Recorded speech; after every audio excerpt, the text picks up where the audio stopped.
환율 1,500원 시대, 직장인 돈 어디다 굴려야 하나? 안녕하세요. 멘탈과 지갑입니다. 여러분, 요즘 마트 가보셨어요? 예전에 5만원이면 꽤 장을 봤는데, 이제 5만원으로 봉투 2개 채우기도 빠듯하죠.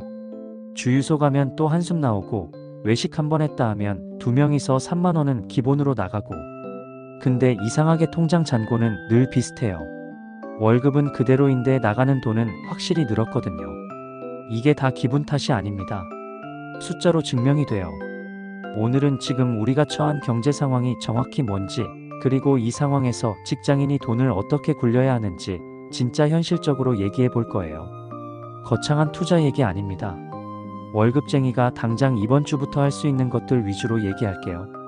끝까지 보시면 오늘 당장 뭘 해야 할지 딱 3가지가 정리될 거예요. 지금 상황부터 정확하게 짚고 갈게요. 현재 원달러 환율이 1,500원을 오르내리고 있습니다. 불과 몇 년 전만 해도 1,200원대였던 걸 생각하면 엄청나게 오른 거예요. 한 달러 사는데 예전보다 300원을 더 써야 한다는 얘기니까요. 여기에 중동 지역 긴장이 고조되면서 국제 유가까지 올라버렸어요. 이란 호르무즈 해협 봉쇄 얘기까지 나오면서 유조선 운항이 흔들리고 있거든요. 그러면 기름값이 오르고, 기름값이 오르면 물류비가 오르고, 물류비가 오르면 우리가 먹고 쓰는 모든 것의 가격이 따라 올라요. 이걸 경제 용어로 삼중고라고 해요. 고환율, 고유가, 고물가. 이 3가지가 동시에 터진 상황입니다. 근데 진짜 문제가 뭐냐? 이 삼중고가 딱 한 번 쓰고 끝나는 게 아니에요. 구조적으로 연결이 돼 있어요. 환율이 오르면 한국은 수입 물가가 올라요. 우리나라는 에너지도 식량도 상당 부분을 수입에 의존하거든요. 수입 물가가 오르면 전체 소비자 물가가 올라요. 물가가 오르면 한국은행이 금리를 내리기가 어려워져요. 금리를 못 내리면 대출 이자, 부담은 계속 유지되고, 소비는 위축되고, 경기는 더 안 좋아지는 악순환이 시작됩니다. 이 구조 안에서 아무것도 안 하고 그냥 월급 통장에 돈 쌓아두면 어떻게 되냐? 물가 상승률만큼 내 돈의 가치가 조용히 녹아요. 100만원이 통장에 있어도 작년에 살 수 있던 걸 올해는 못 사게 되는 거죠.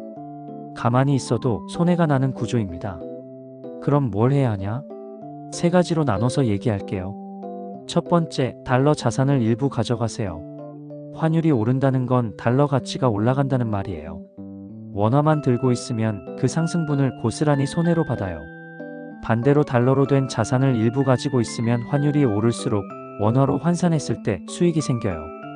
방법은 어렵지 않아요. 달러 예금, 달러 MMF, 미국 주식 ETF, 이 3가지가 대표적이에요.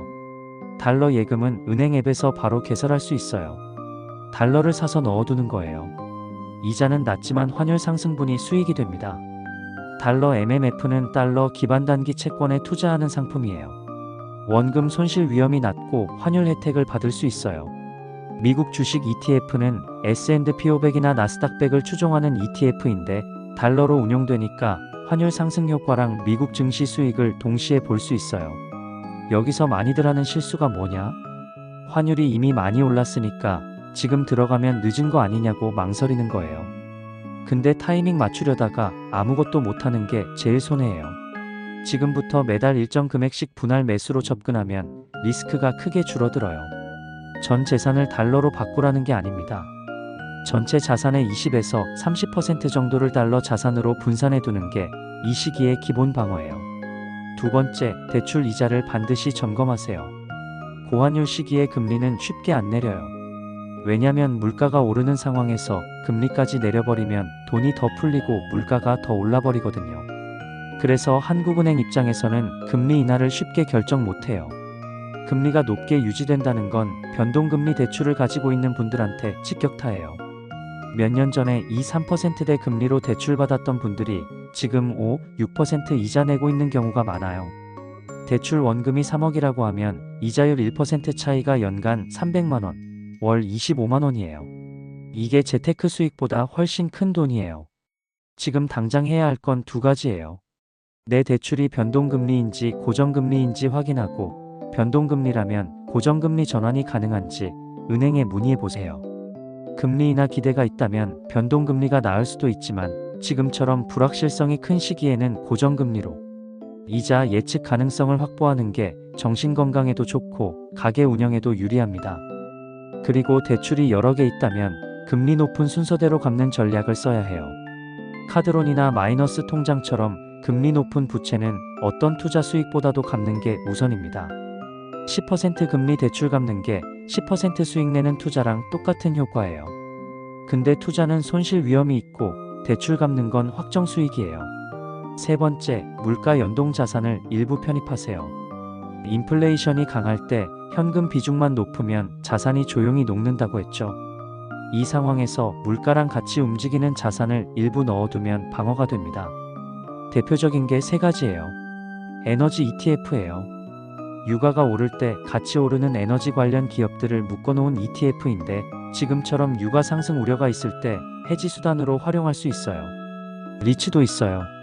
리츠는 부동산에 간접 투자하는 상품인데 실물 자산이다 보니 물가가 오를 때 자산 가치도 같이 오르는 경향이 있어요. 직접 부동산을 살 돈은 없어도 소액으로 부동산 투자 효과를 낼 수 있는 방법이에요. 원자재 ETF도 고려해 볼 수 있어요. 금, 구리, 농산물 같은 원자재는 인플레이션 시기에 강한 경향이 있어요. 특히 금은 전통적으로 위기 시 안전자산 역할을 해서 포트폴리오 안정성을 높여줍니다. 주의할 점은 이런 자산들이 변동성이 있다는 거예요. 전체 자산의 10에서 20% 정도를 인플레이션 해지 용도로만 쓰고 나머지는 안정적인 자산으로 유지하는 균형이 중요합니다. 마지막으로 가장 중요한 얘기할게요. 지금 이 시기에 제일 위험한 건 아무것도 안 하는 거예요. 불안하니까 그냥 현금으로 들고 있겠다. 다 지나가면 그때 움직이겠다. 이 생각이 제일 무서운 생각이에요. 물가가 오르는 동안 현금은 가만히 있어도 가치가 떨어지고 있거든요. 반대로 너무 불안해서 한 번에 큰 돈을 몰아넣는 것도 위험해요. 고환율, 고물가 시기는 변동성이 커서 타이밍 잘못 맞추면 손실이 커질 수 있어요. 정답은 중간이에요. 분산, 분할, 방어. 이 세 단어만 기억하세요. 달러 자산으로 분산하고 한 번에 몰아넣지 말고 매달 분할 매수하고 대출 이자 관리로 고정 지출을 방어하는 거예요. 오늘 내용 정리할게요. 환율 1,500원 시대, 직장인이 지금 당장 해야 할 건 세 가지입니다. 첫째, 달러 자산 20에서 30% 분산. 둘째, 변동금리 대출 점검하고 고금리 부채 먼저 상환. 셋째, 물가 연동 자산 10에서 20% 편입. 거창하게 시작 안 해도 돼요. 오늘 집에 가서 내 통장 한번 열어보세요. 달러 자산이 하나도 없다면 달러 예금 계좌 하나만 만들어 보는 것부터 시작하면 됩니다. 작은 행동 하나가 1년 뒤에 큰 차이를 만들어요. 이 채널은 어렵고 무서운 경제 얘기를 여러분 삶에 맞게 쉽게 풀어드리는 채널입니다. 오늘 영상 도움이 됐다면 좋아요 한 번만 눌러주시고 다음 영상도 놓치지 않으려면 구독과 알림 설정 부탁드려요. 멘탈과 지갑이었습니다. 다음 영상에서 봬요.